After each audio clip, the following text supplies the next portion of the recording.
My wife died in a sudden accident. A few days later, the notary handed me the keys to a luxury penthouse saying, "It's in your name now." She had strictly forbidden me from asking about her business trips while she was alive. I planned to sell it, but before doing so, I decided to visit. When I opened the door, I froze in shock because sitting in the living room was, "I'm glad to have you here. Follow my story until the end and comment the city you're watching from so I can see how far my story has reached.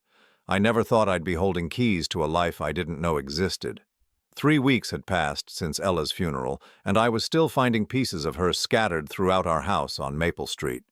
Her coffee mug sat unwashed in the sink, a faint lipstick stain on the rim that I couldn't bring myself to scrub away. The morning light filtered through our kitchen window the same way it had for 35 years, but everything felt different now. Empty. Like the house itself was holding its breath, waiting for her to walk through the door with that familiar clicking of her heels on the hardwood floor. I was 60 years old, and for the first time in my adult life, I felt completely lost. The doorbell interrupted my thoughts, cutting through the silence that had become my constant companion.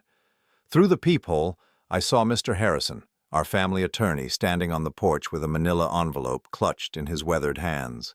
His expression was unusually serious, even for a man who spent his days dealing with wills and estate planning. "Stephen," he said when I opened the door, his voice carrying that careful tone people use when they're about to deliver news you're not prepared for. "I have something that belonged to Ella, something she specifically requested I give to you after the funeral arrangements were complete." I led him to the living room, the same space where Ella and I had shared countless evenings watching the news, arguing about what to have for dinner, planning vacations we never quite managed to take. The leather couch still held the slight indentation where she always sat, curled up with her legs tucked under her, reading those romance novels she claimed were just mindless entertainment. Mr. Harrison settled into the armchair across from me, the envelope resting on his lap like it contained something dangerous. "Ella came to see me about 6 months ago," he began, his fingers drumming nervously against the manila paper. "She updated her will, but she also left specific instructions about certain assets that weren't included in the main document."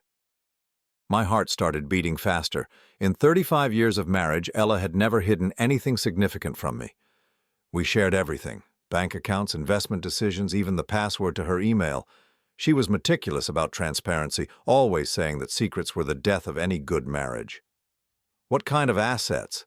I asked, my mouth suddenly dry. Mr. Harrison opened the envelope and pulled out a set of keys. They were silver, modern-looking, attached to a small rectangular fob with an address printed in neat black letters: Downtown Tower, Unit 2107. Below the address, in Ella's careful handwriting, were the words, "For Stephen. I'm sorry." I stared at the keys, my mind struggling to process what I was seeing. "I don't understand. What is this place?" "It's a luxury apartment downtown," Mr. Harrison said, his voice gentle but measured. "Ella purchased it 8 years ago. The deed is in her name, but according to her instructions, ownership transfers to you immediately upon her death. No probate, no waiting period. It's yours now." 8 years. For 8 years, my wife had owned property I knew nothing about. The woman who couldn't keep a surprise birthday party secret for more than 3 days had somehow managed to hide an entire apartment from me for nearly a decade. "Why?" The word came out as barely a whisper. "Why would she hide this from me?" Mr. Harrison shifted uncomfortably in his chair. "I asked her the same question when she first came to me about the purchase. She said it was connected to her business trips, that she needed a place to stay when she was working late in the city. She was very specific about one thing, though." He paused, his gray eyes meeting mine. "She made me promise never to mention it to you while she was alive. Said you weren't supposed to ask about her work travels, that it was better for everyone if certain things stayed private." The business trips. Of course, for 15 years, Ella had taken regular trips to the city, sometimes once a month, sometimes more frequently. She always said they were for her consulting work, helping small businesses with their accounting systems. When I'd try to ask for details about her clients or what exactly she did during these trips, she'd get defensive, saying I was being controlling and that she needed some independence in our marriage. I'd learned to stop asking. "The apartment is fully furnished," Mr. Harrison continued, pulling a folder from his briefcase. "Property taxes are current, utilities are set up for automatic payment from an account Ella maintained separately. She left instructions that you should visit the property before making any decisions about selling it." I took the folder with trembling hands. Inside were property documents, utility bills, even what looked like a floor plan of the apartment. Everything was meticulously organized, just like Ella always kept her paperwork. But seeing her handwriting on documents I'd never known existed felt like discovering love letters written to a stranger. "There's something else," Mr. Harrison said, his voice dropping even lower. "Ella specifically requested that you go to the apartment alone the first time. She said there might be things there that would require privacy to process properly." Things that would require privacy. What could be in that apartment that I couldn't share with our closest friends? What had my wife been hiding that was so sensitive it required complete secrecy? After Mr. Harrison left, I sat in my kitchen holding those silver keys, turning them over and over in my palm. The metal was warm now from my touch, but they felt foreign, like artifacts from someone else's life. Through the window, I could see Mrs. Chen next door watering her garden, living her normal Thursday afternoon while my entire world shifted on its axis. I thought about the last conversation I'd had with Ella just 2 days before the accident. She'd been sitting at this same kitchen table, sorting through her mail with that focused concentration she brought to everything. I'd mentioned that we should start planning a vacation for my upcoming retirement, maybe finally take that trip to Ireland we'd always talked about. She'd looked up at me with an expression I couldn't quite read at the time, something between sadness and relief. "Stephen," she'd said, her voice unusually soft, "there are things about my life that you don't know, things I've been meaning to tell you." Before I could ask what she meant, her phone had rung, one of those work calls that always seem to interrupt our important conversations. She'd stepped into her home office, closing the door behind her, and when she came out 20 minutes later, she was rushing around gathering her purse and car keys. "Rain check on that conversation?" she'd said, kissing my cheek before heading out the door. "We'll talk when I get back from the city tomorrow." She never made it back from the city. The accident happened on Highway 91, just 15 minutes from downtown. The police said a truck driver fell asleep at the wheel and crossed the median. Ella died instantly, they assured me, as if that somehow made the loss easier to bear. Her car was totaled, her purse scattered across the asphalt, but somehow her phone had survived intact in the glove compartment. When I'd gone through it later, looking for contact information for her work colleagues, I'd found something strange. The last number she'd called wasn't her office or any client I recognized. It was a residential number with a local area code, saved in her contacts under a single initial, S. I'd never called that number. Part of me hadn't wanted to know who S was, afraid that learning more about Ella's secret life would somehow diminish the memories we'd built together. But now, holding these keys to an apartment I'd never known existed, I realized I'd been a fool to think I could preserve our marriage by choosing ignorance. The drive downtown took 40 minutes through traffic that seemed heavier than usual for a Thursday afternoon. Downtown Tower was one of those modern high-rise buildings that had sprung up in the business district over the past decade, all glass and steel reaching toward the sky like fingers trying to touch something beyond reach. The lobby was pristine, with marble floors that reflected the light from crystal chandeliers, and a doorman who nodded politely as I approached. "I'm here to visit Unit 2107, I said, my voice catching slightly on the words. He checked his computer screen, then looked up with a professional smile. "Of course, Mr. Harrison. Mrs. Ella said you'd be coming by. The elevators are just to your right." Mrs. Ella. Not Mrs. Stephen Harrison, not even Mrs. Harrison, just Mrs. Ella, like she was someone completely separate from our shared life, someone with her own identity that had nothing to do with being my wife. The elevator ride to the 21st floor felt like it lasted forever. My reflection stared back at me from the polished steel doors, and I barely recognized the man looking back. When had I gotten so gray? When had those lines around my eyes become so deep? Ella had always said I was aging well, that I looked distinguished rather than old, but standing there in that rising metal box, I felt every one of my 60 years. Unit 2107 was at the end of a long hallway carpeted in deep blue. I stood in front of the door for what felt like an eternity, the keys growing slick with sweat in my palm. Whatever was behind this door would change everything I thought I knew about my marriage, about my wife, about myself. I slid the key into the lock. The apartment was beautiful in a way that felt completely foreign to our modest home on Maple Street. Floor-to-ceiling windows offered a stunning view of the city skyline, and the afternoon sun cast everything in a warm, golden glow. The furniture was modern but comfortable, with soft gray couches and contemporary artwork that Ella had never shown any interest in when we'd shopped for our own home. But it was the sound that stopped me cold. Music was playing softly from somewhere deeper in the apartment, a jazz song I recognized but couldn't name. And underneath the music, I could hear movement, the soft whisper of someone walking across hardwood floors, the gentle clink of dishes being moved in what I assumed was the kitchen. Someone was here. Someone was living in my dead wife's secret apartment.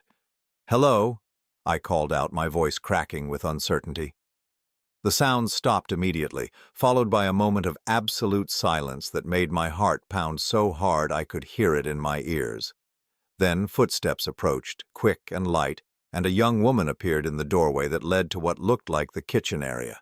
She was maybe 30 years old, with dark hair pulled back in a messy bun, and Ella's green eyes staring back at me with a mixture of surprise and something else I couldn't identify. Recognition, maybe. Or relief. She was wearing a simple white t-shirt and jeans, but around her neck was a necklace I recognized immediately, a small silver locket that had belonged to Ella's grandmother, one she'd claimed was lost years ago.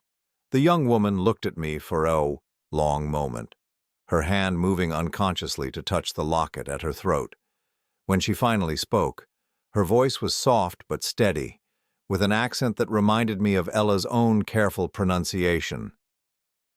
"You must be Stephen," she said, taking a tentative step forward. "Mom said you'd come eventually." She paused, her green eyes filling with tears that threatened to spill over. "I'm Sarah. I'm your daughter." The words hit me like a physical blow. I grabbed the back of the nearest chair to steady myself, my mind reeling as everything I thought I knew about my life crumbled around me. "Daddy," she whispered. And in that single word I heard 32 years of longing, of waiting, of hoping for this moment that I'd never even known was possible.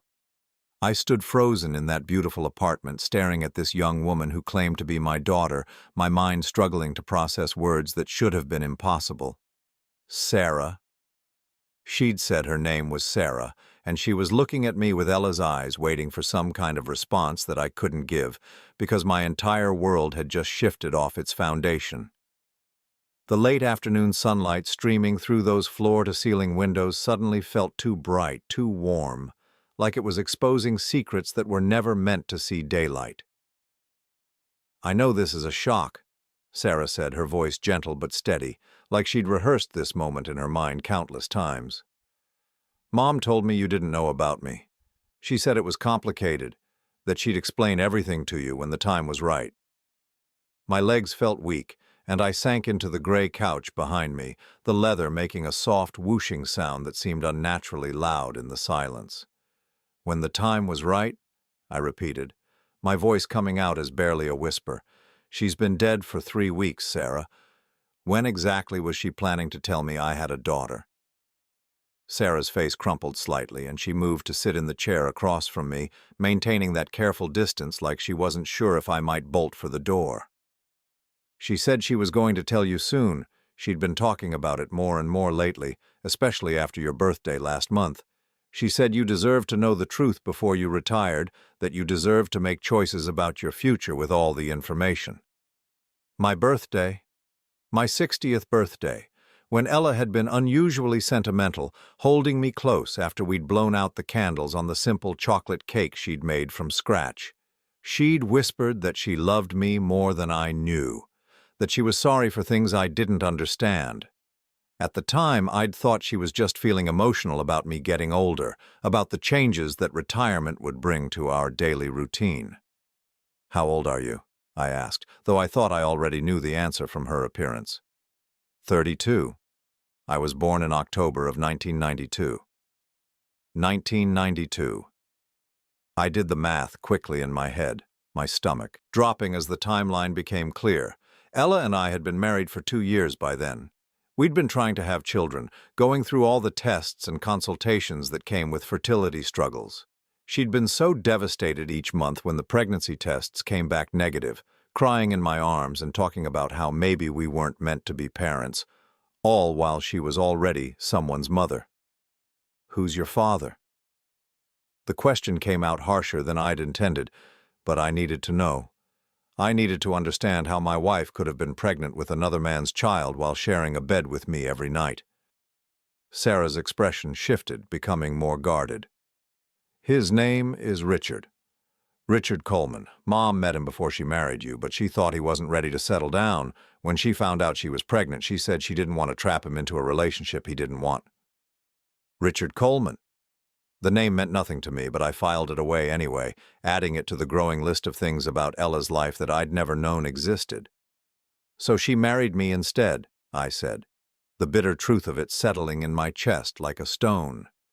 "She married me because I was safe, because I wanted a family, because I was the kind of man who would provide for her and her child." "No," Sarah said quickly, leaning forward in her chair. "That's not how it was. Mom loved you, Stephen. She really did.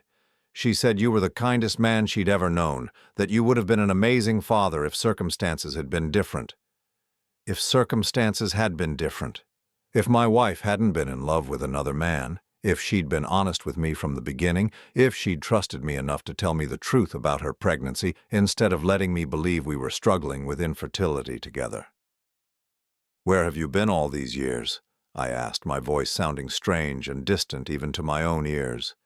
If Ella was supporting this apartment, if she was living some kind of double life, where were you?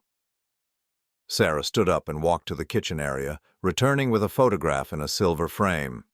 She handed it to me, and I found myself looking at Ella, but not the Ella I knew. This version of my wife looked younger, happier, more relaxed than I'd seen her in years. She was sitting on a park bench with Sarah, who couldn't have been more than 8 or 9, both of them laughing at something outside the camera's view. "I lived with my adoptive parents until I was 18, Sarah said, settling back into her chair. "Mom arranged for me to be placed with a family in Chicago right after I was born. She said it was better that way, that she couldn't give me the life I deserved while she was starting her marriage with you." The photograph trembled in my hands. "But you kept in contact." "She visited when she could. Those business trips she took to the city, some of them were to see me. After I turned 18, she helped me get into college, helped me find this apartment when I graduated. She said she wanted to make up for all the years we'd lost." All the years we'd lost. I thought about every time Ella had returned from one of her business trips, how she'd seemed different somehow, lighter but also sadder, like she was carrying some emotional weight I couldn't understand. She'd always brush off my questions about how her work had gone, changing the subject to ask about my day, about neighbors' gossip, about anything that would steer the conversation away from whatever she'd really been doing in the city. "What do you do for work?" I asked, trying to piece together this alternate life my wife had been financing. "I'm a graphic designer. I work mostly with small businesses, helping them with their branding and marketing materials." Mom said she was proud that I'd found a creative career, that I was doing something meaningful. I set the photograph down on the coffee table, my hands shaking slightly. In 35 years of marriage, Ella had never expressed any interest in graphic design or creative fields. She'd been a practical woman, focused on budgets and schedules and keeping our household running smoothly. But apparently, she'd been proud of Sarah's creative pursuits in a way she'd never been able to express about anything in our shared life. "Stephen," Sarah said softly. "There's something else you should see." She disappeared into what I assumed was the bedroom, returning with a cardboard box that looked like it had been handled frequently. The edges were worn soft, and the lid was secured with a piece of ribbon that looked like it had been tied and untied countless times. "Mom left this for you," she said, placing the box on the coffee table between us. "She said if anything ever happened to her, I should give it to you when you came to the apartment. She said it would help you understand." I stared at the box, afraid to touch it. Whatever was inside would be another revelation, another piece of truth that would reshape everything I thought I knew about my marriage. Part of me wanted to stand up, walk out of that apartment, and pretend this conversation had never happened. I could go home to Maple Street, continue grieving my wife as I'd known her, and let this alternate version of our life remain buried with her. But Sarah was looking at me with those green eyes, waiting with the patience of someone who'd been waiting her entire life for this moment. I pulled the ribbon loose and lifted the lid. Inside were letters, dozens of them, maybe hundreds, all in Ella's careful handwriting. The paper was cream-colored and expensive-looking, the kind of stationery Ella had always said was too fancy for everyday use. Some of the letters were addressed to Sarah, others to someone named Richard, and at the bottom of the box was a thick stack addressed simply to Stephen. I picked up one of the letters addressed to Sarah and looked at the postmark. It was from 3 years ago, sent to a Chicago address. With trembling fingers, I unfolded it and began to read. "My darling Sarah, I know you've been asking when you can meet Stephen, and I promise that day will come soon. He's a good man, better than I deserve, probably. But he doesn't know about you, and I've been a coward about telling him. I tell myself I'm protecting him, but the truth is I'm protecting myself. I'm afraid that if he knows about Richard, about you, about all the ways I've been dishonest, he'll leave me, and I can't bear the thought of losing both of you. He talks sometimes about his regrets, about how he wishes we'd had children together. Each time he brings it up, I want to tell him about you, want to show him the photographs I keep hidden in my office drawer. You're so beautiful, sweetheart, so smart and talented. He would love you if he knew you existed. But I'm a coward, and every day that passes makes it harder to find the words." I stopped reading, my vision blurring with tears I hadn't expected. I looked up to find Sarah watching me with an expression of profound sadness. "She loved you," Sarah said quietly. "She was just scared of losing you, of losing me, of everything falling apart if the truth came out." I picked up another letter, this one addressed to Richard. The postmark was more recent, just 6 months ago. "Richard, Sarah is asking about you again. She wants to know if you ever think about her, if you ever wonder what she's like. I don't know how to answer her questions without admitting that I never told you about her either. You probably don't even know you have a daughter. I've been thinking about telling Stephen everything. He's going to retire soon, and I can't keep living this double life forever. Maybe it's time to stop being such a coward about the choices I made 32 years ago. Maybe it's time to let everyone I love know the truth about who I really am. I'm scared, Richard. Scared that Stephen will hate me for the deception, scared that you'll be angry about the daughter you never knew existed, scared that Sarah will realize her mother has been a liar and a coward her entire life." My hands were shaking so badly I could barely hold the letter. I set it down and reached for one of the envelopes addressed to me. The postmark was recent, just 2 months before the accident. "Stephen," I read aloud, my voice catching on each word, "if you're reading this, it means I've finally found the courage to tell you the truth, or something has happened to me before I could. Either way, I need you to know that every day I spent with you was a gift I never deserved. You loved me completely, honestly, and I repaid that love with secrets and lies. I have a daughter. Her name is Sarah, and she's 32 years old, and she's the most wonderful person I've ever known besides you. I should have told you about her from the beginning, should have trusted that your heart was big enough to love a child who wasn't biologically yours. But I was young and scared and convinced that I had to choose between the family I'd created with Richard and the family I wanted to build with you. I chose wrong, Stephen. I chose to lie instead of trust, to hide instead of hope. And now I'm 60 years old, and I don't know how to undo 35 years of deception without destroying everything I love most in this world." I set the letter down, unable to continue reading. The apartment around us felt too quiet, too bright, too full of truths I wasn't ready to hear. "There are more," Sarah said softly. "Letters to all of us, letters she wrote but never sent, letters where she tried to figure out how to fix everything she'd broken." I looked at this young woman, my wife's daughter, my almost daughter, sitting across from me in an apartment filled with evidence of a life I'd never known existed. The worst part wasn't the betrayal or the lies. The worst part was that I could see so much of Ella in Sarah's face, in her gestures, in the careful way she was trying to take care of me, even though I was a stranger to her. "What happens now?" I asked, my voice barely audible. Sarah's eyes filled with tears that she'd been holding back throughout our entire conversation. "I don't know," she whispered. "Mom said you were a good man, that you'd figure out what was right, but I don't want to lose you before I even get to know you." Outside the windows, the city was beginning to light up as evening approached. Somewhere in that sprawling urban landscape was a man named Richard Coleman, who had no idea he had a daughter.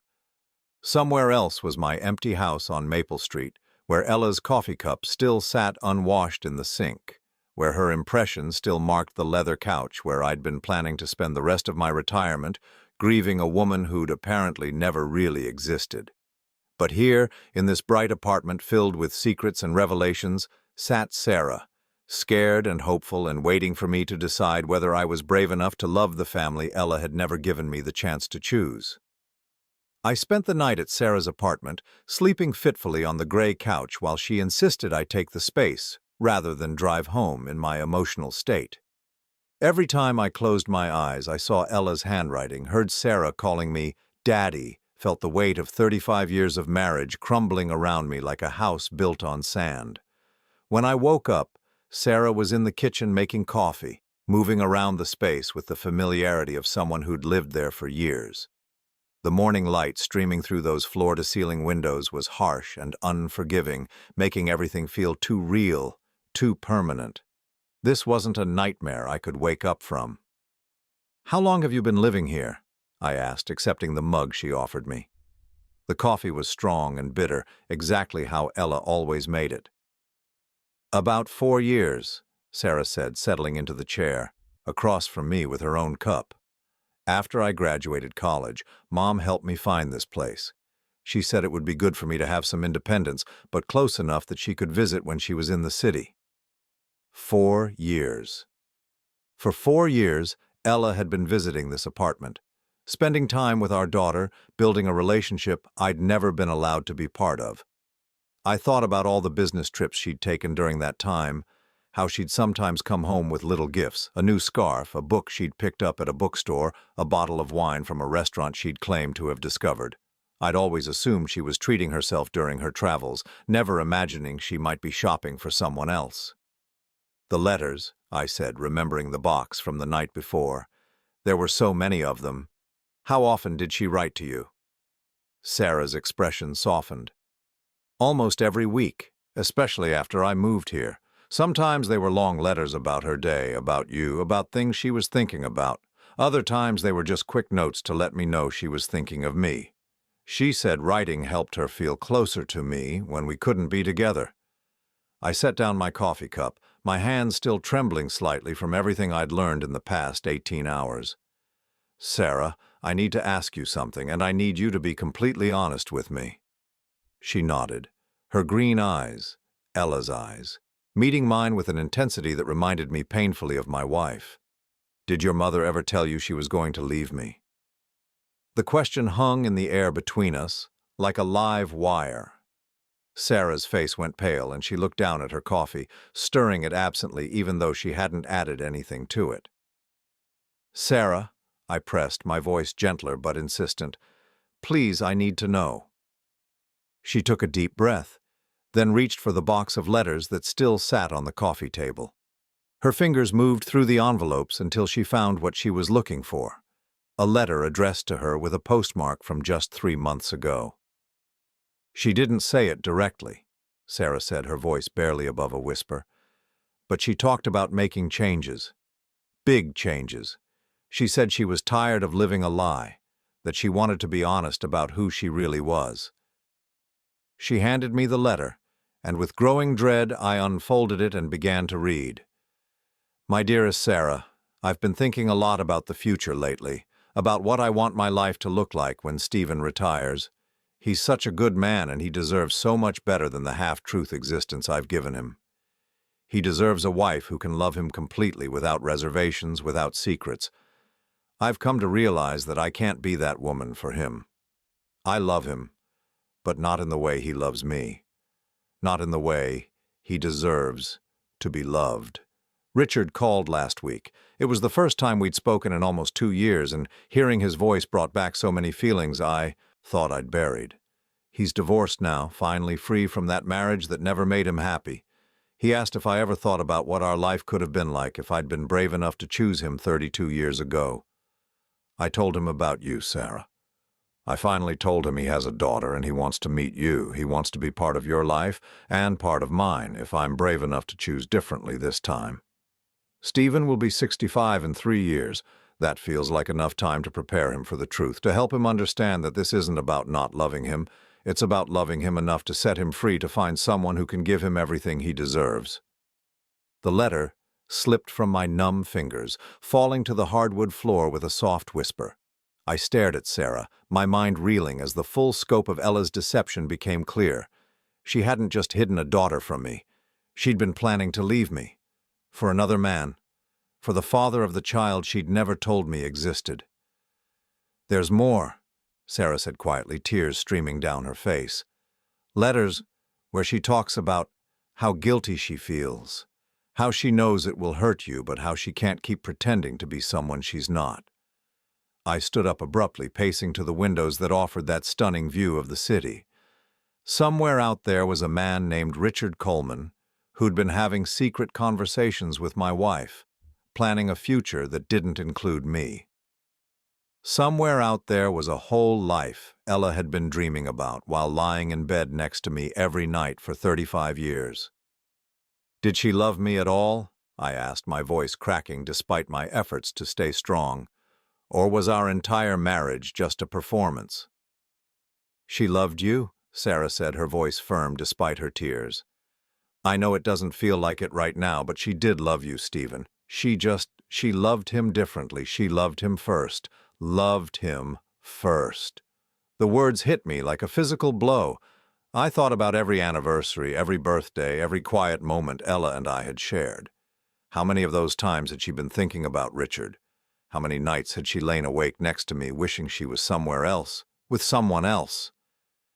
When was she planning to tell me? I asked, turning back to face Sarah. About you, about Richard, about her plans to leave? Sarah wiped her eyes with the back of her hand. She said after your retirement party.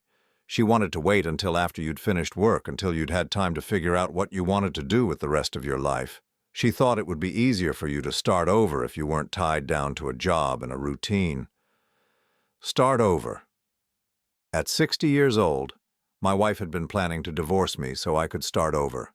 The condescension of it, the assumption that I would just accept her abandonment and move on with my life, made my chest burn with a rage I'd never felt before.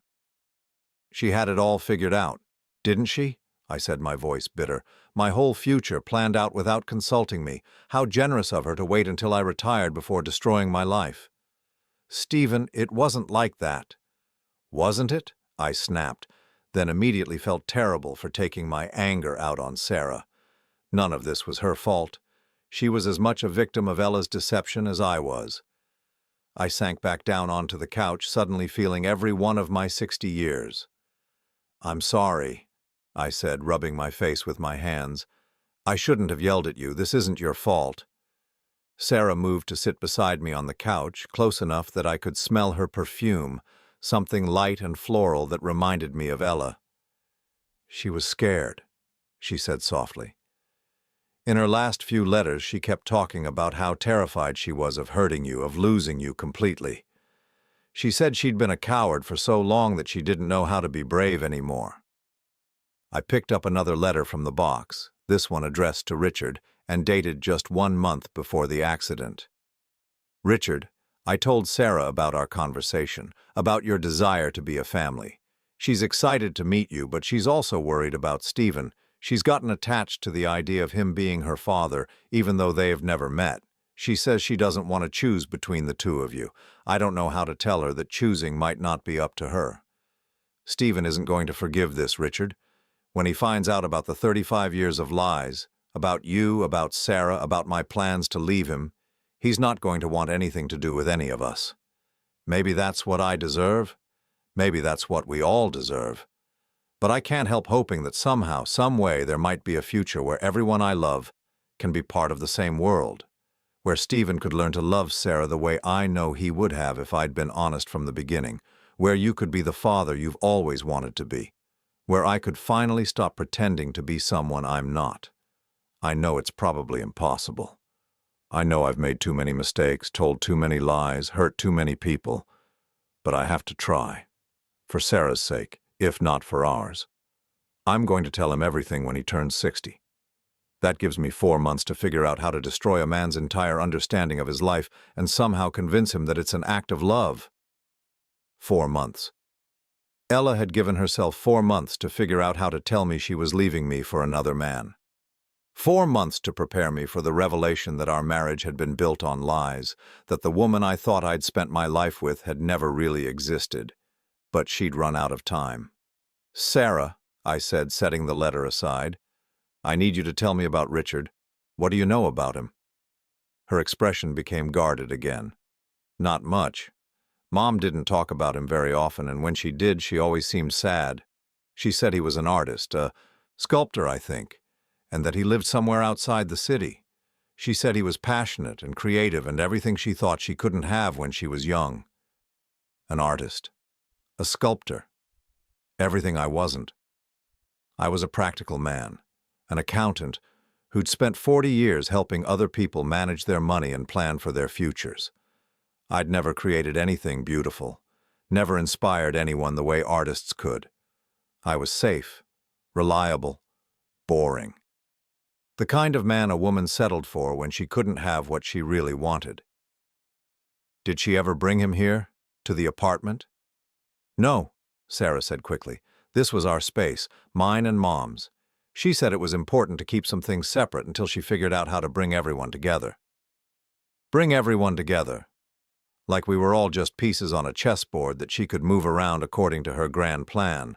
Like my feelings, my life, my future were just variables in an equation she was trying to solve. My phone buzzed with a text message. I almost ignored it, but something made me check the screen. The number wasn't in my contacts, but the message made my blood run cold. Stephen Harrison, this is Richard Coleman. We need to talk. I know about the apartment, and I know about Sarah. Ella promised me certain things before she died, and I intend to collect on those promises. Meet me tomorrow at 2 p.m. at Miller's Diner on 5th Street. Come alone. I stared at the phone, my hands shaking. Sarah noticed my expression and leaned over to read the message. "Oh, God," she whispered, "he knows you found us." Richard Coleman. The man Ella had loved first, loved differently, loved enough to plan a future with. The man who apparently thought he was entitled to something now that Ella was dead. The father Sarah had never known, who wanted to collect on promises made by my deceased wife. Tomorrow at 2 p.m. I would meet the man Ella had chosen over me. The man she'd been planning to spend the rest of her life with while I grew old alone, wondering where I'd gone wrong. But first, I needed to understand exactly what Ella had promised him, and what it was going to cost me to keep the only family I had left. Miller's Diner had been a fixture on 5th Street for as long as I could remember, one of those timeless places with red vinyl booths and black and white checkered floors that somehow managed to survive while sleeker establishments came and went around it. I arrived 15 minutes early, choosing a booth in the back corner where I could see the front door and have some privacy for what I knew would be a difficult conversation. I ordered coffee I didn't want and sat there turning the cup in my hands, watching condensation form on the sides while I tried to prepare myself for meeting the man Ella had loved more than me. What do you say to someone who represents everything you never were, everything your wife wished you could have been? At exactly 2 p.m., the door chimed, and I knew immediately it was him. Richard Coleman was nothing like what I'd expected. He was tall and lean, with salt and pepper hair that looked like he'd run his fingers through it and clothes that managed to look both expensive and carelessly worn. There was an artistic confidence in the way he moved, a sense of someone comfortable in his own skin in a way I'd never been. He spotted me in the corner booth and walked over with purpose, sliding into the seat across from me without invitation. Up close, I could see the lines around his eyes, the weathering that comes from a life lived without the careful planning that had defined mine. He was handsome in a rugged way that probably appealed to women who wanted excitement, adventure, passion, everything Ella had never found with me. "Stephen Harrison," he said, his voice carrying a slight rasp that suggested either cigarettes or decades of laughter. "You're younger than I expected." I forced myself to meet his gaze. "You're exactly what I expected." That earned me a slight smile. "Ella described you well then. She said you were direct, honest to a fault. She said you deserved better than the lies she'd been telling you."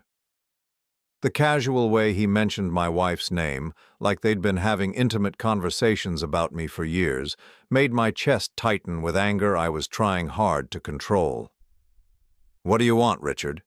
He flagged down the waitress, ordered black coffee, then leaned back in the booth with the relaxed posture of someone who held all the cards. "I want what Ella promised me.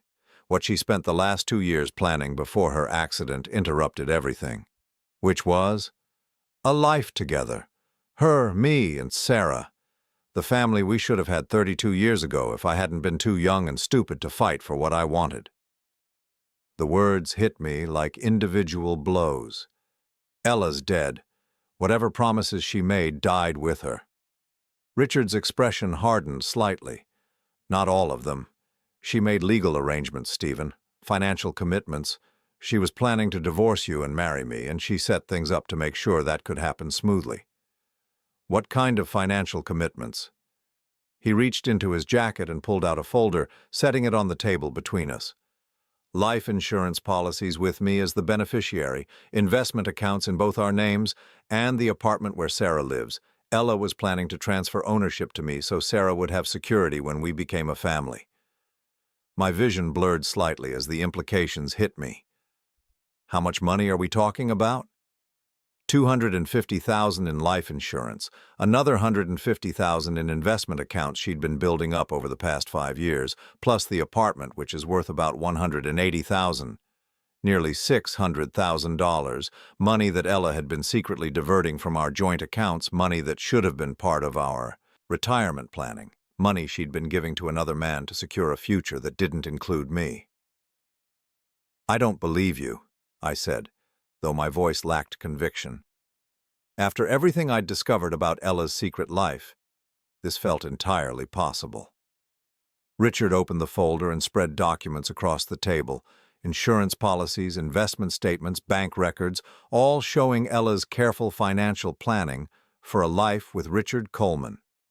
"She was systematic about it," he said, his voice almost admiring. "Started small, moving money a little at a time so you wouldn't notice. She said you trusted her with the finances, that you never questioned her decisions about investments and insurance." He was right. I'd always let Ella handle our financial planning, trusting her judgment about everything from insurance policies to retirement accounts. She'd been so good with numbers, so careful about our future. I'd never imagined she was planning a future that didn't include me. "This is fraud," I said, picking up one of the insurance documents. "She couldn't name you as beneficiary without my knowledge." "She could if she took out separate policies on herself. Personal life insurance that didn't require spousal consent." Richard's smile was cold now, predatory. "Ella was smarter than you gave her credit for, Stephen. She'd been planning this for years." I studied the documents more carefully, my heart sinking as I realized he was right. These weren't modifications to our existing policies. They were entirely separate insurance plans that Ella had purchased on her own life, naming Richard as the sole beneficiary. "What about Sarah?" I asked. "Does she know about this?" Richard's expression softened slightly. "Sarah doesn't know about the money. Ella wanted to protect her from the financial details until everything was settled, but she does know I'm her father and she wants to meet me." "That's not what she told me." "She told you what she thought you wanted to hear. Sarah's been asking about me for years, wondering why her mother kept us apart. Now that Ella's gone, there's nothing stopping us from being a real family. The casual cruelty of his words, the assumption that I was just an obstacle to be removed, made my hands clench into fists.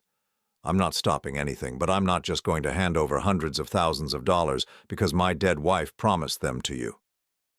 Richard leaned forward, his voice dropping to something almost threatening. You don't have a choice, Stephen. These policies are legal. The investment accounts are legitimate, and Sarah needs a father who can actually be part of her life, not someone she has to hide from because her mother was too ashamed of her secrets to tell the truth. Sarah has been part of my life for exactly 2 days. Before that, I didn't even know she existed. And whose fault is that? Richard's eyes flashed with anger. You were so controlling, so rigid about everything being perfect and planned that Ella felt like she couldn't tell you about her past. She said you would have judged her for getting pregnant before marriage, would have made her feel ashamed of having a child out of wedlock. That's not true, isn't it? Ella said you had very specific ideas about how families should work, about what was proper and respectable. She said you would have seen Sarah as evidence of her moral failure rather than as a person worth loving. The accusation stung because there was a grain of truth to it. I had been traditional in my views about marriage and family. I had believed in doing things the right way, the proper way. But I would never have punished a child for the circumstances of her birth. I would never have turned away from Sarah because of choices Ella made before we met. Would I? Even if that's true, I said, my voice tight with emotion, it doesn't give you the right to steal money that should be part of my inheritance. I'm not stealing anything. I'm claiming what Ella promised me, what she set aside for our future together. Richard gathered up the documents, sliding them back into the folder.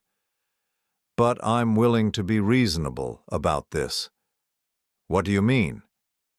I'll give you 1 week to contest these policies legally. Hire a lawyer, file whatever paperwork you need to file. But when you lose, and you will lose, because everything Ella did was completely legal, I want you to walk away from Sarah's life.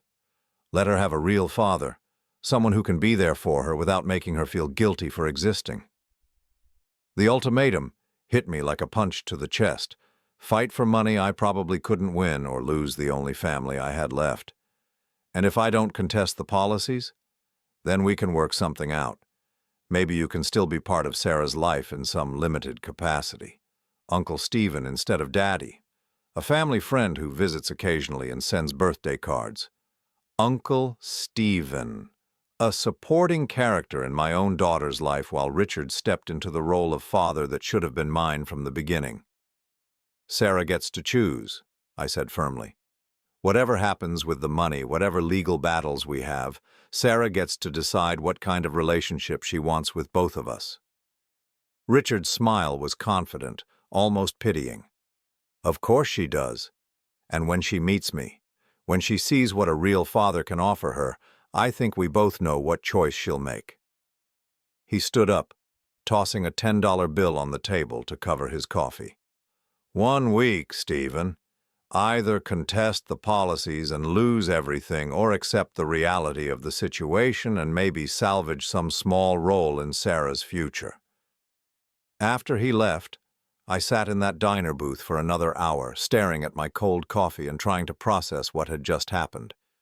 Richard Coleman wasn't just claiming Ella's money, he was claiming her entire legacy, her love, her future plans, her daughter, everything that should have been mine by right of 35 years of marriage. But the worst part was the nagging voice in the back of my mind, the one that whispered he might be right. Maybe Ella had felt trapped by my expectations, constrained by my traditional values. Maybe she'd been afraid to tell me about Sarah because she thought I would judge her, reject her, make her choose between her past and her future. Maybe I'd been such a rigid, controlling husband that my wife had felt compelled to live an entire secret life, rather than trust me with the truth. My phone buzzed with a text from Sarah. "How did it go? Are you okay?" I stared at the message for a long time before responding. "We need to talk. I'm coming back to the apartment." As I drove through the city traffic, I tried to prepare myself for the conversation I was about to have. I needed to tell Sarah about Richard's claims, about the money Ella had set aside for their future together, about the choice I was being forced to make between fighting for what was legally mine and risking the loss of the only real family I'd ever had. But first, I needed to understand something that had been bothering me since my confrontation with Richard. If Ella had been so systematically planning to leave me, if she'd been moving money and setting up insurance policies for years, why had she kept writing those letters about her guilt and fear? Why had she seemed genuinely torn about her plans rather than simply executing them? And why, in all those letters I'd read, had she never once mentioned anything about Richard being entitled to money that came from our joint accounts? Something about Richard's story didn't add up, and I was going to find out what he wasn't telling me. When I got back to the apartment, Sarah was waiting with the box of letters spread out across the coffee table, organized into neat piles by recipient and date. She looked up at me with anxious green eyes, and I could see she'd been crying. "I've been reading more of the letters," she said. "Stephen, there are things about Richard that Mom was worried about, things she never told me before." I sat down beside her, my heart already sinking. "What kind of things?" Sarah picked up a letter dated 6 months before Ella's death. She was starting to have doubts about him, about whether he really wanted a family or just wanted the financial security she could provide. She handed me the letter, and I read it with growing alarm. "Sarah, I need to be honest with you about something. Richard has been asking a lot of questions about our financial situation lately, about the apartment, about my insurance policies, about what kind of inheritance I might leave behind. At first I thought he was just being practical, thinking about our future together.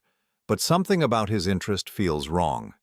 Yesterday he suggested I change my will to make sure he would be taken care of if something happened to me. He said it would prove I was serious about our relationship, that I wasn't just stringing him along. I told him the apartment was already taken care of, that you would always have a place to live. But he said that wasn't enough, that a man needed security if he was going to uproot his entire life for love. I'm starting to wonder if I've been a fool, Sarah. What if Richard doesn't really love me? What if he's just been telling me what I wanted to hear because he sees an opportunity for financial gain?" The letter slipped from my hands. I looked at Sarah, who was watching me with an expression of growing dread. "There are more letters like this," she said quietly. The closer she got to telling you the truth, the more worried she became about Richard's motives. In her last letter to me, she said she was thinking about calling everything off, about confessing to you and trying to rebuild your marriage instead. Her last letter, written just weeks before the accident that had killed her. "Sarah," I said, my voice barely above a whisper, "I think Richard Coleman has been lying to both of us." Sarah and I spent the next 3 hours going through every letter in that box, laying out a timeline of Ella's relationship with Richard that painted a very different picture than the one he'd presented at the diner. What had started as rekindled romance had gradually transformed into something that made Ella increasingly uncomfortable. "Look at this one," Sarah said, handing me a letter dated 4 months before the accident. "She's starting to question everything." I read Ella's careful handwriting, my anger building with each word. "Richard called again today asking about the life insurance policies. He wanted to know exactly how much money we were talking about, whether there were any complications that might delay the payout if something happened to me. When I asked him why he needed to know such specific details, he said he was just being practical, that he wanted to make sure Sarah would be taken care of. But Sarah has the apartment, has her job, has everything she needs to be independent. Why would Richard need hundreds of thousands of dollars to take care of her? Unless he's not really thinking about taking care of her at all. I'm starting to realize that the Richard I fell in love with 33 years ago might not be the same man who's been calling me these past 2 years. Or maybe I've just been so lonely, so guilty about the lies I've been living, that I've been hearing what I wanted to hear instead of what he was actually saying. I set the letter down and looked at Sarah, who was systematically organizing the correspondence into chronological order. "How many letters are there total?" 47 to me, 31 to Richard, and 28 to you," she said without looking up from her work. But the interesting thing is how the tone changes over time. The early letters to Richard are romantic, hopeful. The later ones are cautious, almost fearful. Fearful of what? Sarah handed me another letter, this one dated just 6 weeks before Ella's death. I made a terrible mistake today. I told Richard about Stephen's retirement account, about the pension he'll receive when he stops working. Richard's reaction was immediate and intense.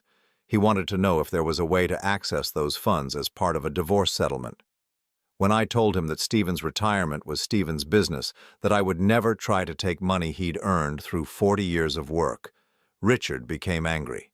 He said I was being naive, that I owed it to our future family to secure every advantage I could. That's when I realized Richard doesn't just want me. He wants the financial security that comes with me. He wants access to everything Stephen and I have built together, everything we've saved for our future. I told him I needed time to think. He said I'd already had 33 years to think, that it was time to act. The conversation ended badly, with him hanging up on me when I wouldn't commit to pursuing Stephen's retirement funds. I don't know what to do. I've created such a mess with my lies and secrets. I've hurt Stephen with my deception, I've confused Sarah about her future, and now I've apparently given Richard the impression that I'm some kind of financial windfall he can exploit. Maybe the best thing I can do is tell Stephen everything and let him decide whether our marriage is worth salvaging. Maybe honesty, even this late, is better than continuing to live a lie that's only getting more complicated. 6 weeks, I said, my voice hollow. She was planning to tell me everything 6 weeks before she died. Sarah nodded, tears streaming down her face. And look at this. She handed me what appeared to be the last letter Ella had written, dated just 1 week before the accident. Stephen, if you're reading this, it means I finally found the courage to tell you the truth about Sarah, about Richard, about all the ways I've failed as your wife. I know you have every right to hate me, to divorce me, to never speak to me again. I've lied to you for our entire marriage, and I don't expect forgiveness. But I need you to know that I've changed my mind about leaving you for Richard. These past few months have shown me that what I thought was love was really just guilt and nostalgia. Richard wants something from me that has nothing to do with love and everything to do with money and security. You, Stephen, have loved me for 35 years without asking for anything in return except honesty, the one thing I've never been able to give you. You've been faithful, kind, supportive, and patient even when I didn't deserve any of those things. I know it's probably too late to save our marriage. I know that learning about Sarah and the years of deception will hurt you in ways I can't undo. But I want to try. I want to tell you about our daughter and hope that your heart is big enough to love her the way I know you would have from the beginning. I want to introduce you to Sarah and see if we can build the family we should have had all along. As for Richard, I've decided to cut all contact with him. I've already begun the process of changing the insurance policies back to your name, where they should have been all along.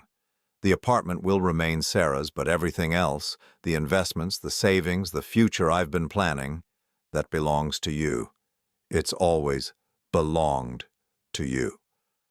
I love you, Stephen. I've always loved you. I just haven't always known how to show it in a way that was honest and true. I hope it's not too late to learn. Your wife, Ella. I finished reading the letter with shaking hands, my vision blurred with tears I could no longer hold back. Ella had been planning to come clean, to choose me, to try to rebuild our marriage with truth instead of lies. She'd been planning to cut Richard out of her life entirely, but she died before she could do any of it. Stephen, Sarah said softly, the insurance policies Richard showed you, I don't think they're legitimate. If Mom was planning to change them back to your name, if she'd already started that process. I wiped my eyes and tried to think clearly. We need to call the insurance companies directly, find out exactly what policies exist and who the current beneficiaries are. What if Richard was lying about everything? What if there are no policies naming him as beneficiary? The possibility hit me like a revelation. What if Richard's confident demands at the diner had been based on forged documents? What if he was gambling that I wouldn't know enough about Ella's finances to challenge him? My phone buzzed with a text message. Richard's number appeared on the screen. Have you made your decision? I need an answer by tomorrow afternoon. Sarah's future depends on what you choose. I showed the message to Sarah, who read it with growing anger. "He's threatening you," she said. "He's trying to use me as leverage to get money he's not entitled to." I stood up and walked to the windows, looking out over the city where somewhere Richard Coleman was waiting for my response. He thought he held all the cards, thought he could intimidate me into giving up everything Ella had meant to leave me. He thought he could steal my inheritance and my daughter with a combination of legal threats and emotional manipulation. He was wrong. "Sarah," I said, turning back to her, "I need to ask you something important. If it turns out that Richard has been lying about the insurance policies, if there's no legal obligation for me to give him anything, what kind of relationship do you want with him?" She was quiet for a long moment, staring down at her hands. 2 days ago, I would have said I wanted to know my biological father, that I'd been waiting my whole life to meet him. But reading these letters, seeing how he manipulated Mom, how he's trying to manipulate you... She looked up at me with those green eyes that were so much like Ella's. "I don't want anything to do with someone who would exploit a grieving family for money. Even if he is your biological father. Being a father is about more than biology," she said firmly. "It's about showing up, caring about someone's well-being, putting their needs before your own. In 2 days, you've shown me more genuine care than Richard has in 32 years. The words hit me with an unexpected warmth. "Sarah, I need you to understand something. If I fight this, if I challenge Richard's claims, it might get ugly. He might try to turn you against me, might tell you things about me or about your mother that aren't true." "Let him try," she said with a fierce determination that reminded me startlingly of Ella. "I've spent my whole life wondering about my father. Now I know I already found him." I felt tears sting my eyes again. "You're sure about this? You're sure you want me to fight for the inheritance Ella meant to leave us?" "I'm sure I want you to fight for our family," she said. "The real family Mom was trying to create when she died." That evening, I called David Morrison, the lawyer who'd handled Ella's estate planning. When I explained the situation with Richard and the insurance policies, there was a long silence on the other end of the line.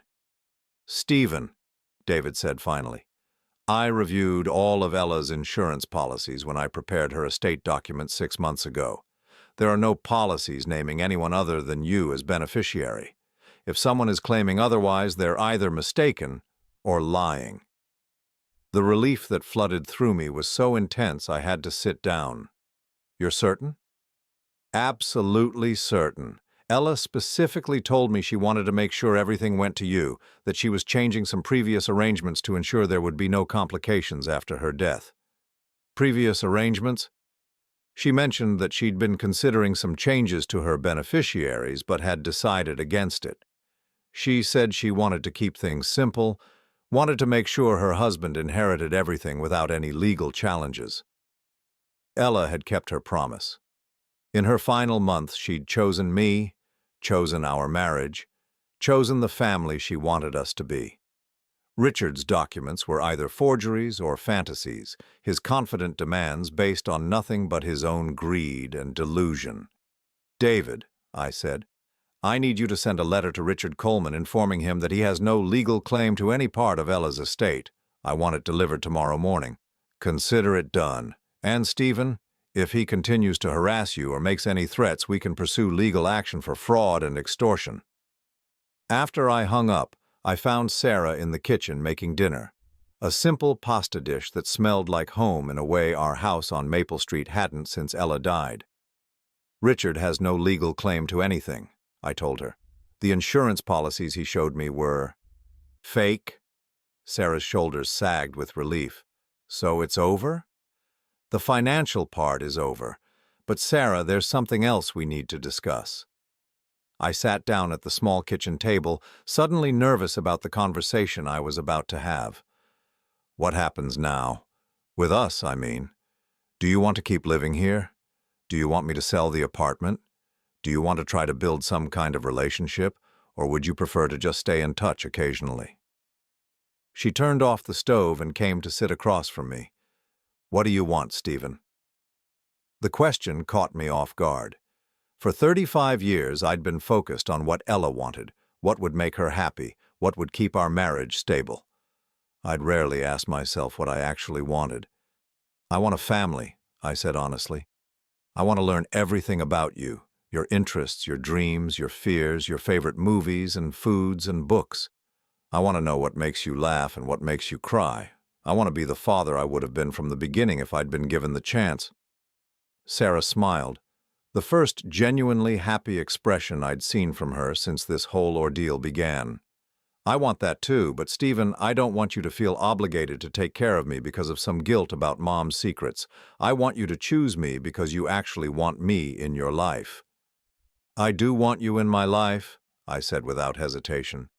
Not because of obligation or guilt, but because you're smart and strong and kind, and because I can see so much of the best parts of your mother in you.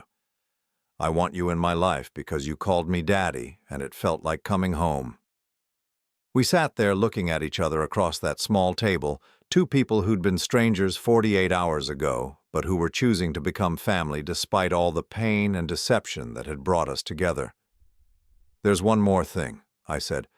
I'm selling the house on Maple Street. Too many memories, too many reminders of a life that was built on lies.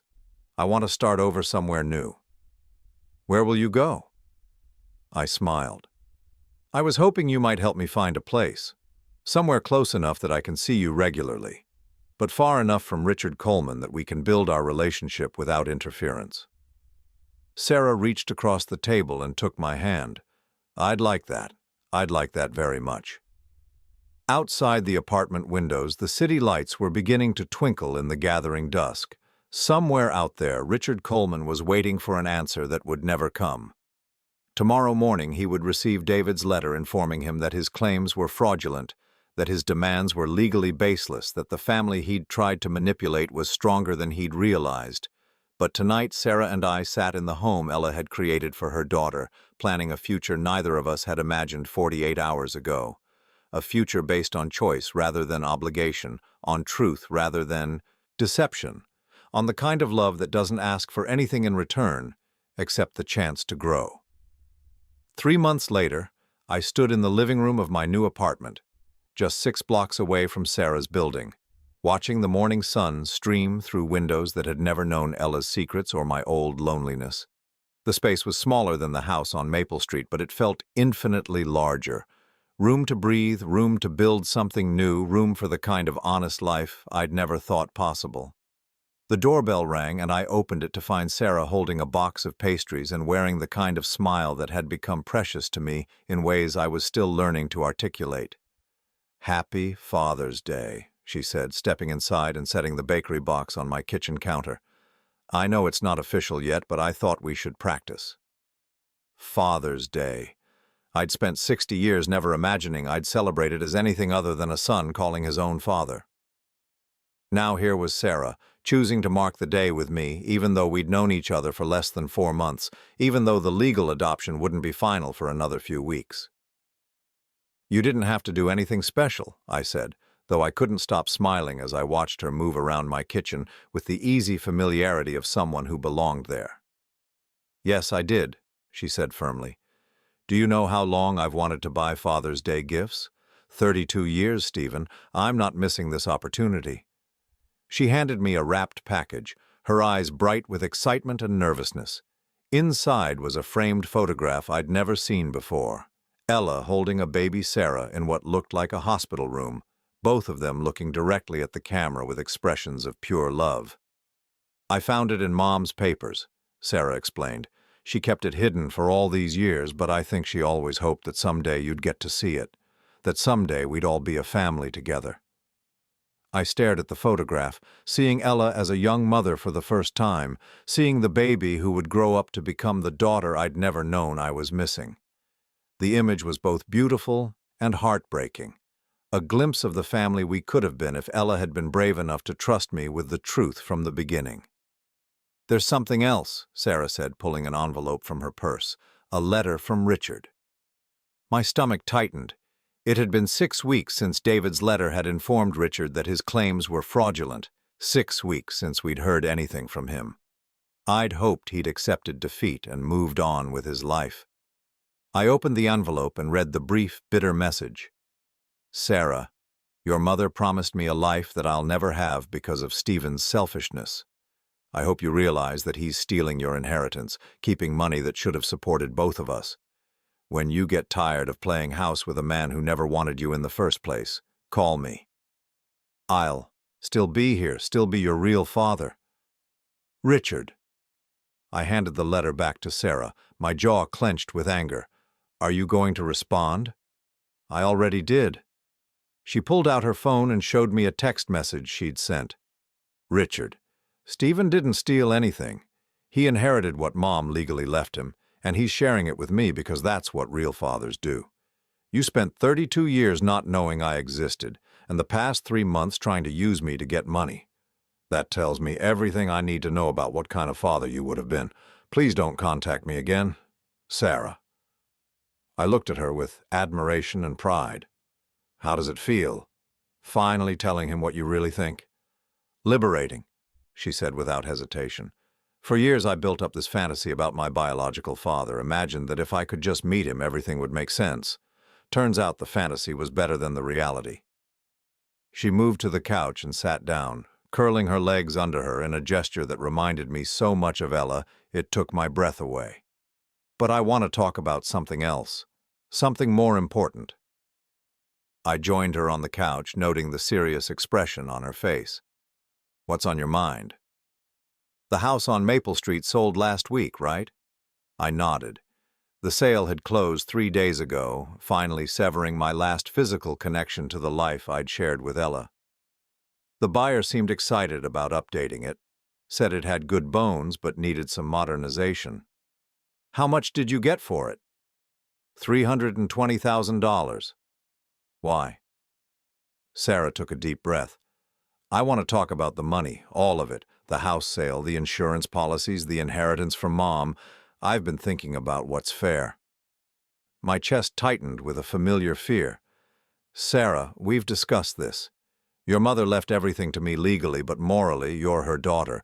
You have every right to— Stop, she said gently. That's not what I'm saying.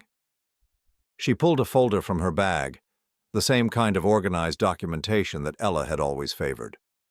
I've been doing some research, talking to financial advisors, thinking about what would actually be best for both of us.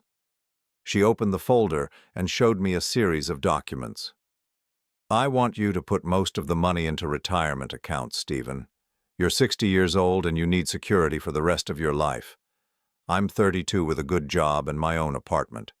I don't need hundreds of thousands of dollars right now. I stared at the papers, my throat tight with emotion. Sarah, you don't have to. Yes, I do. Not because I don't want the money, but because I want something more important. She met my eyes with the same direct honesty that had characterized every conversation we'd had since that first day in her apartment. I want a father who isn't worried about money, who isn't guilty about inheritance, who can just focus on being my dad. The word hit me like it always did. Dad. Not Stephen, not Mr. Harrison, but Dad. The title I'd given up hope of ever earning. What are you proposing?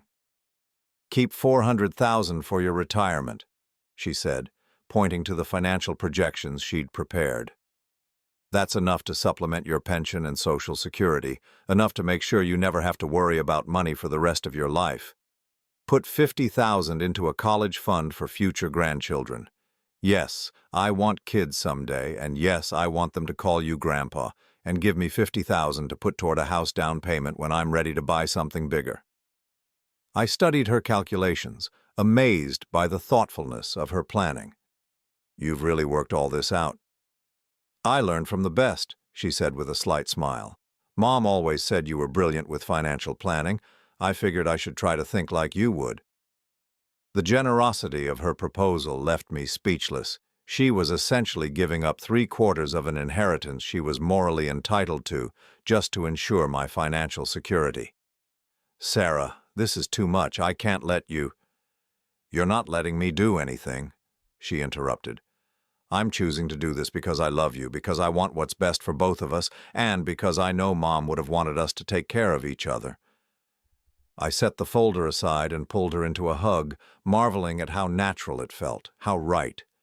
Are you sure about this? Completely sure, but there's one condition. What's that?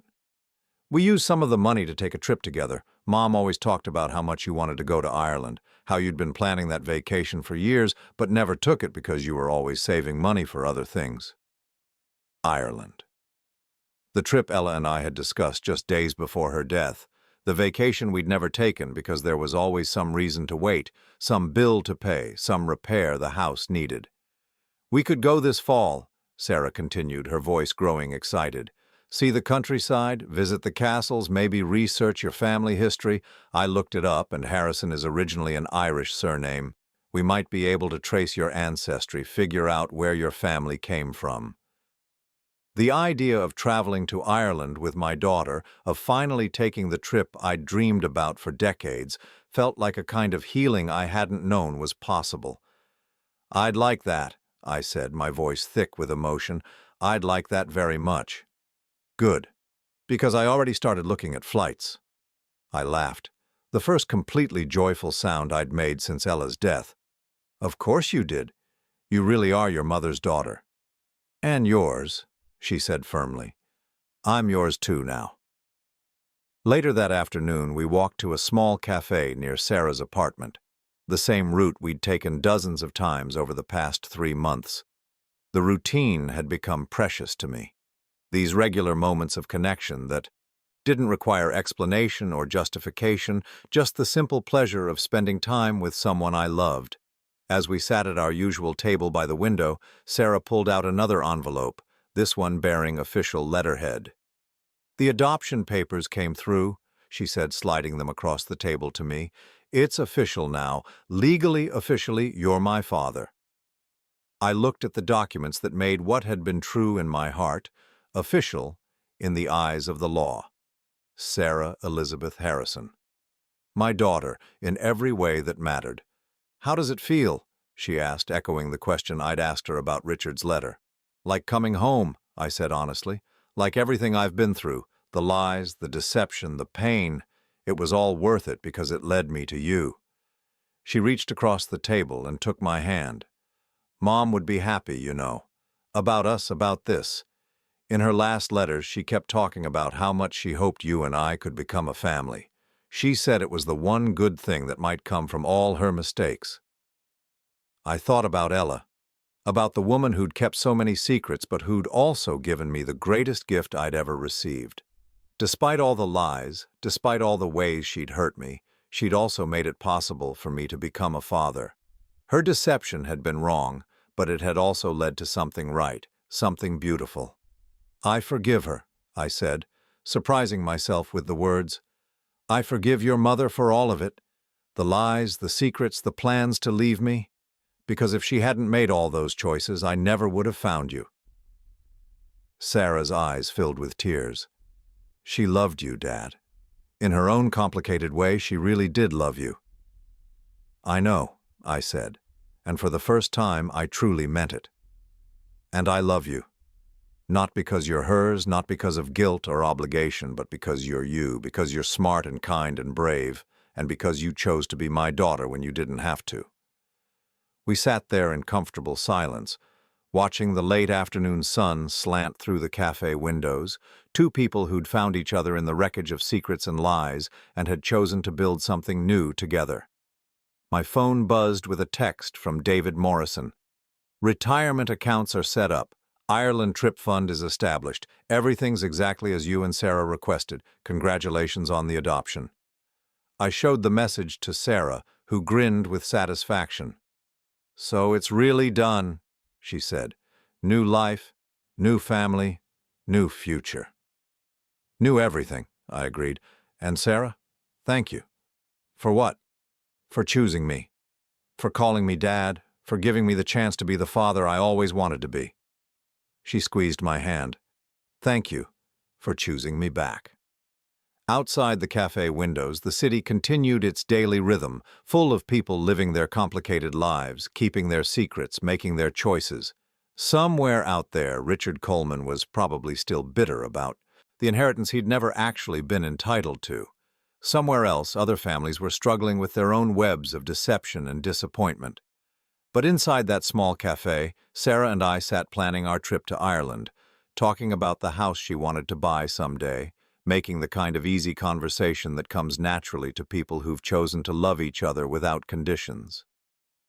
I was 60 years old, starting over with a daughter I'd known for 4 months and a future that bore no resemblance to anything I'd planned. It should have been terrifying. Instead, it felt like the beginning of the life I was always meant to live. Honest, open, built on choice rather than obligation.